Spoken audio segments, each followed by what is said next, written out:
They might not block you, they won't post cryptic quotes, they don't leave a dramatic message announcing their exit. They simply fade. And one day you realize they're no longer emotionally available. Not angry, not cold, just gone. Energetically, mentally, spiritually, and sometimes physically. This is how Sigma INFJs create distance, not with rage, but with reason. Not with explosions, but with strategy. Not to hurt you, but to protect themselves. This video isn't about ghosting or revenge. It's about the quiet way a Sigma INFJ lets go when a connection is no longer aligned. Part 1. It begins with subtle withdrawal. Before the Sigma INFJ walks away completely, they test the energy. They pull back slightly, they speak a little less, they share a little less, they stop initiating. It's not punishment, it's information gathering. They want to see, does the other person notice? Do they care? Do they reach out? Or do they simply enjoy the reduced effort? This phase isn't dramatic, it's diagnostic. And based on what they observe, the INFJ begins calibrating, slowly pulling themselves out of a dynamic that no longer feels mutual or safe. Part 2. They choose clarity over conflict. Sigma INFJs don't enjoy confrontation for its own sake. They'll do it when necessary, but they'd rather choose a clean, quiet exit than a messy, emotional showdown. They've learned that people rarely hear the full truth when emotions are high. That many don't want honesty, they want control. So instead of wasting energy trying to explain the decision, they become the decision. Their distance speaks on their behalf. No speeches, no closure, no final argument, just space. And in that space, they reclaim their clarity. Part 3. They sense misalignment before it becomes obvious. Sigma INFJs are often accused of leaving too soon. But what most people don't realize is, they never leave based on the surface. They leave when something stops feeling right, when values begin to clash, when energy no longer flows with ease, when presence starts to feel like performance. They don't wait for betrayal to walk away. They trust the early signs, the missed glances, the dry energy, the unspoken tension. While others are still clinging to what used to be, the INFJ is already mourning what can no longer exist. And by the time they go quiet, the relationship has already died in their heart. Part 4. They choose peace over proving a point. They don't leave to be right. They leave to be free. Sigma INFJs have nothing to prove, no revenge to plan, no dramatic closure to demand. They don't argue their way out. They don't wait to be pushed. They simply choose their peace over and over again. This kind of exit confuses people who are used to conflict as connection, to dramatics as proof of love, to chaos as a sign of meaning. But Sigma INFJs have evolved past emotional theatrics. They don't need noise to validate their detachment. Their stillness is the signal. And it's final. Part 5. Emotional distance always precedes physical distance. When a Sigma INFJ begins to disconnect, you won't notice it on the outside at first. They'll still be polite, still present, still listening, but internally they're no longer available. They've already withdrawn their energy, their care, their emotional presence. They'll still smile, still respond, still fulfill obligations, but it will feel different, because it is.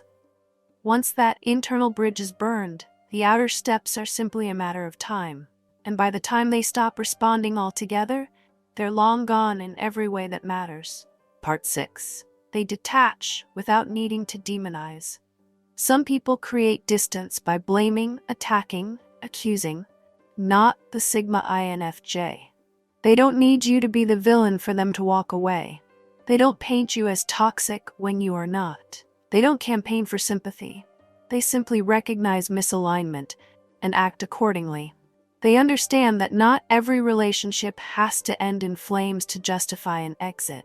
Sometimes it's just done, and that's reason enough. They let you go without malice, without fanfare, without creating a villain arc.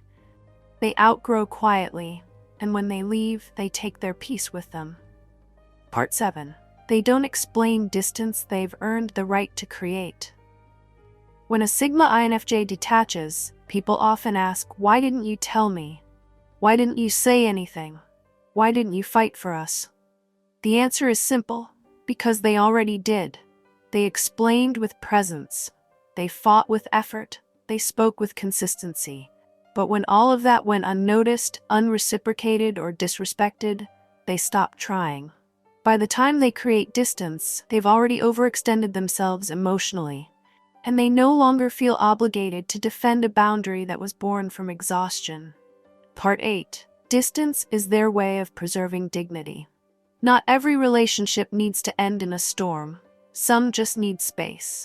Sigma INFJs don't run. They release, and the space they create isn't always forever. Sometimes it's temporary, sometimes it's healing, sometimes it's just necessary. But whether it's for a week or for a lifetime, the distance always comes from the same place: self-respect. They don't stay in rooms where they're shrinking. They don't chase people who've stopped showing up. They don't keep pouring into containers that leak. Their silence isn't cold, it's sacred. And it keeps them whole when connection starts to fragment. Part 9. They let time reveal what words cannot. Sigma INFJs believe in letting things unfold, in giving people the chance to show, not just say, who they are. So when they sense dissonance, they don't always confront it directly. They observe, they wait, they let time do the filtering, and time always does. People reveal themselves. Energy reveals truth. Intentions become clear. When the answers arrive, the Sigma INFJ doesn't shout, "I knew it." They simply create distance, and let that distance say everything. Part 10. When they're gone, they don't look back. Sigma INFJs may linger for a while emotionally. They may second guess. They may grieve deeply in private. But once they make the final decision to disconnect, it's done. They don't reopen the door. They don't stalk the profile. They don't wait for an apology that never comes, because they didn't create distance to provoke. They created it to end the cycle. When they leave, they take every last thread of emotional attachment with them, not to punish, but to preserve their peace. And they never, ever return to places that force them to choose between connection and self-respect. Conclusion: it wasn't drama, it was discernment. If a Sigma INFJ disappears from your life, don't assume they're being passive-aggressive. Don't assume they're playing games. Don't assume they never cared. They cared deeply. That's why they stayed as long as they did. That's why they gave you so many silent chances. That's why the ending was quiet, because their heart had already broken long before they walked away. They didn't leave to teach you a lesson. They left because they finally learned theirs. This is how they create distance, without rage, without chaos, without spectacle. It wasn't drama, it was discernment, and it was the highest form of self-respect.